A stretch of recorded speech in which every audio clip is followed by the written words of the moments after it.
yesterday's attacks and other things. Some say that he does have ties to Muslim extremists. I don't know.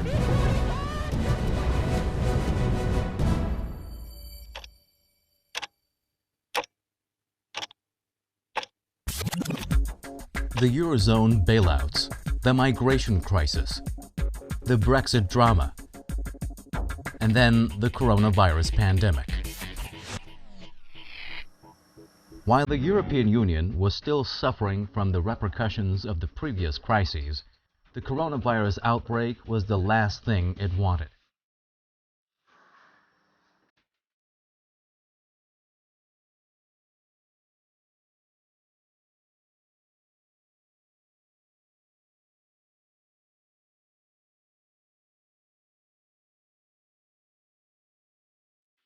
As the world's largest experiment in political integration, the EU has barely shown more than poor preparation, planning, and coordination in the face of the deadly virus.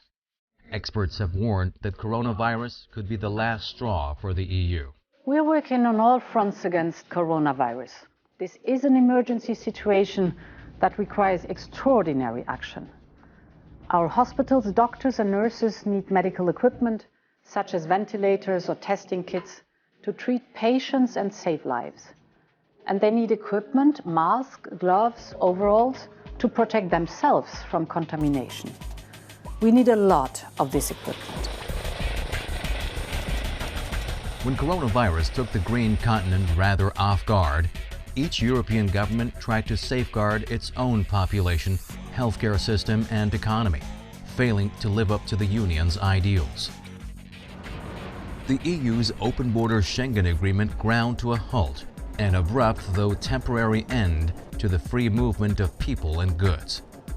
And the lack of solidarity soon came to sharp relief. Finland considered closing its border with Sweden, despite the Swedish heavy dependence on Finnish medical staff. Writhing in pain, Italy and Spain felt abandoned by richer countries like Germany. Much to the shame of the EU, in the early phase of the crisis, Russia and China sent medical supplies to Italy when Rome's closest neighbors were still balking at giving a hand. 疾病是没有国界的，人类命运共同体其中一个，我想一个实践，就是因为在发生这样的重大的国际性的疫情的情况下，各个国家应该携手共进，共同对抗这个人类的共同的敌人。 Beh, in questo momento di grande stress e di grande difficoltà sì, c'è una sensazione un po' di sollievo, è vero che è temporaneo, però è già molto importante. Queste mascherine in questo momento ce n'è un disperato bisogno, c'è bisogno dei ventilatori che la Croce Rossa donerà al governo.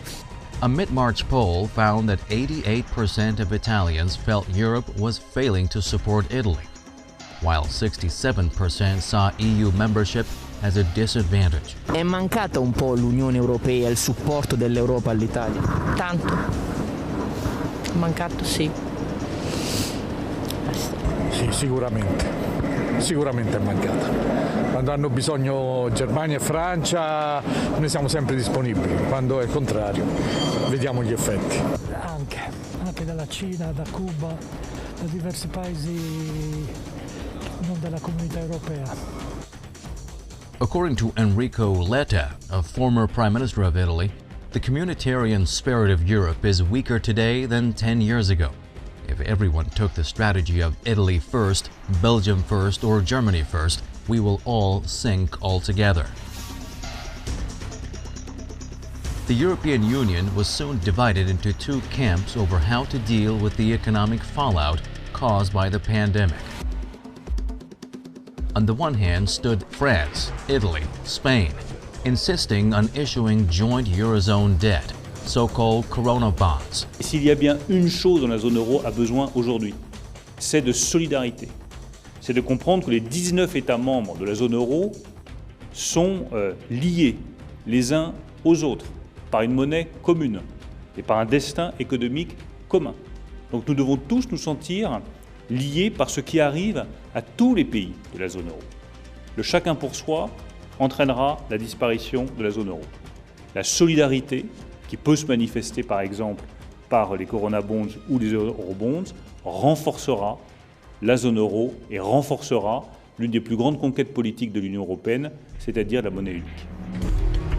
On the other hand were Germany, Austria, and the Netherlands that feared Corona bonds would mean more burdens on their own taxpayers.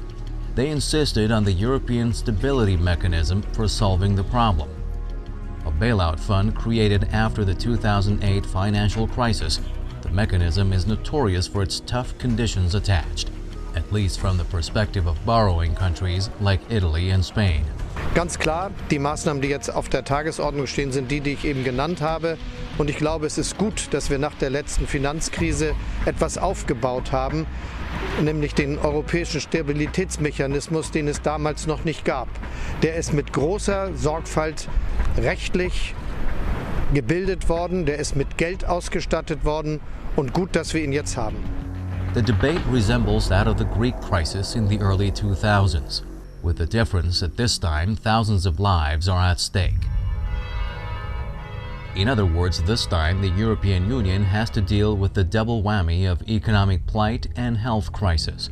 And if citizens' health cannot unite the European Union, the question is, what can?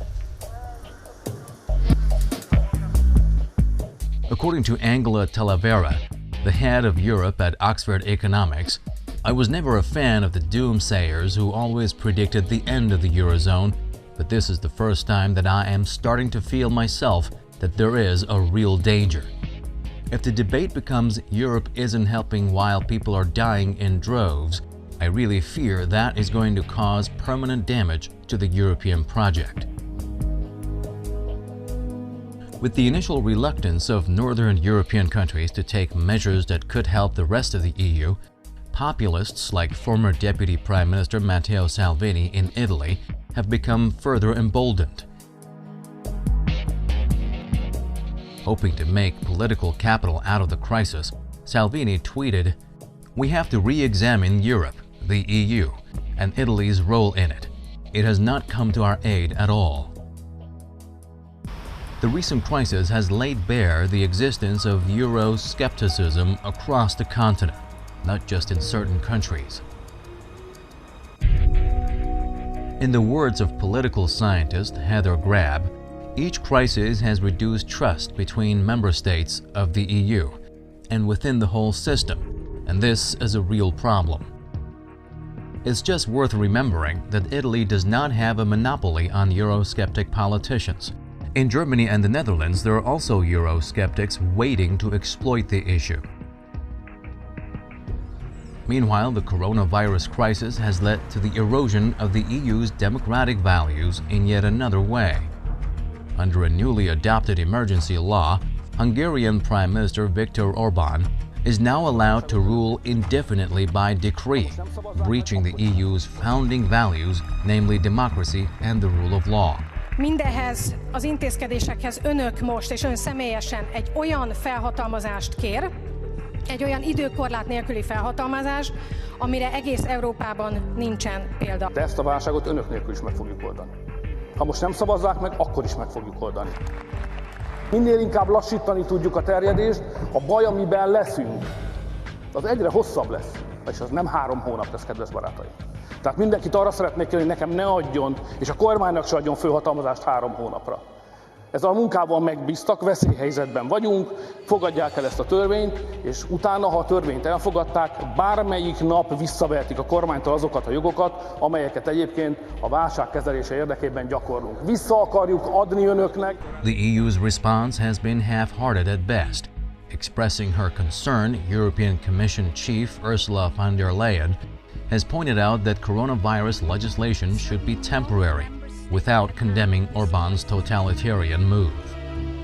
All in all, the European Union seems more like a marriage of convenience, with no real place for love or solidarity. After all, a forced or loveless marriage cannot pass its test with flying colors in bad times.